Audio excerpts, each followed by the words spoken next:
130220129 dari kelas C. Pada kesempatan kali ini, saya akan memberikan informasi mengenai pentingnya vaksinasi COVID-19. Selamat menyaksikan. Seperti yang kita ketahui, terdapat virus yang menyebar di seluruh dunia.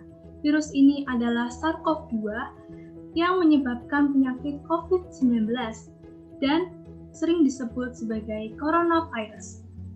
Virus ini pertama kali diumumkan oleh otoritas Cina pada bulan Desember 2019. Seseorang yang terinfeksi COVID-19 biasanya mengalami beberapa gejala seperti demam dengan suhu tubuh di atas 38 derajat Celcius, batuk kering, sesak nafas, hilang indera penciuman, dan pengecat rasa. Untuk memastikan apakah gejala-gejala tersebut merupakan gejala dari virus corona, maka diperlukan rapid test atau PCR. Di Indonesia sendiri, virus COVID-19 terjadi sejak bulan Maret 2020. Keadaan inilah yang seringkali disebut sebagai pandemi COVID-19.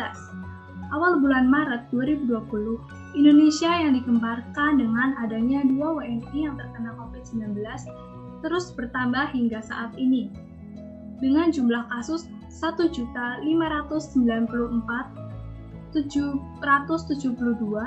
dengan total sembuh 1.444.229, total meninggal 423.196, dan kasus aktif 107.297 pada bulan April 2021.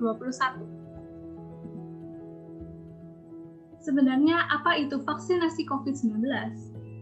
Vaksinasi merupakan prosedur pemberian suatu antigen penyakit berupa virus atau bakteri yang dilemahkan atau sudah mati yang bertujuan untuk membuat sistem kekebalan tubuh mengenali dan mampu melawan saat terkena penyakit tersebut. Perlu diketahui bahwa vaksin ini tidak diberikan kepada orang yang sedang sakit berat atau sudah terinfeksi virus corona. Program vaksinasi COVID-19 di Indonesia sendiri mulai dilakukan oleh pemerintah pada Rabu 13 Januari 2021 pagi di Istana Negara. Orang yang pertama kali disuntik vaksin buatan Sinovac adalah Presiden Joko Widodo. Pada saat yang sama, sejumlah pejabat, tokoh agama, organisasi profesi, serta perwakilan masyarakat turut mengikuti vaksinasi. Kegiatan vaksinasi COVID-19 di Indonesia saat ini sudah memasuki tahap kedua.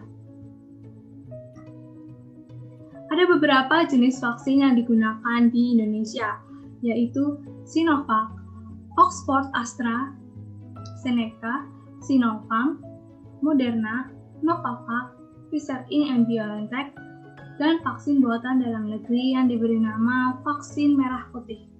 Vaksin-vaksin tersebut sudah melewati uji klinis fase 3 dan mendapat izin penggunaan darurat dari BPOM serta halal. Ada beberapa tujuan vaksin yang penting untuk kita ketahui. Yang pertama, menurunkan jumlah pasien dan kematian. Vaksin bisa mencegah terjadinya gejala yang berat dan komplikasi. Dengan begitu, jumlah orang yang sakit atau meninggal karena COVID akan menurun.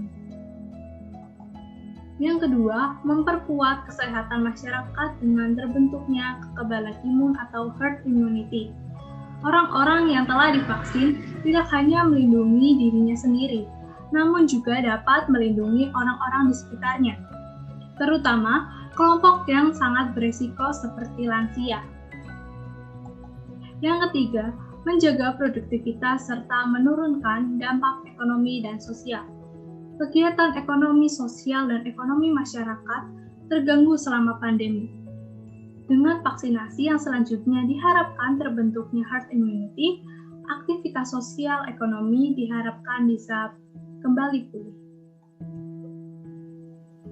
Walaupun dengan banyaknya tujuan melakukan vaksin, tetapi masih banyak orang yang menolak atau enggan melakukan vaksin COVID-19. Ada beberapa alasan yang membuat hal ini terjadi, seperti takut dengan kandungan vaksin. Vaksin memang terbuat dari virus yang sudah dilemahkan atau dimatikan. Kandungan virus ini bisa membuat orang salah paham sehingga merasa takut dan akhirnya menolak vaksinasi.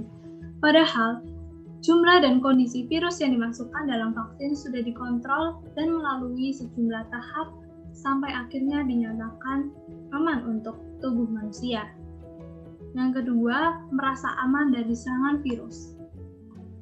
Ada orang yang menolak vaksin karena merasa dirinya aman dan tidak mungkin terinfeksi atau menganggap sebuah penyakit atau infeksi virus tidak mematikan.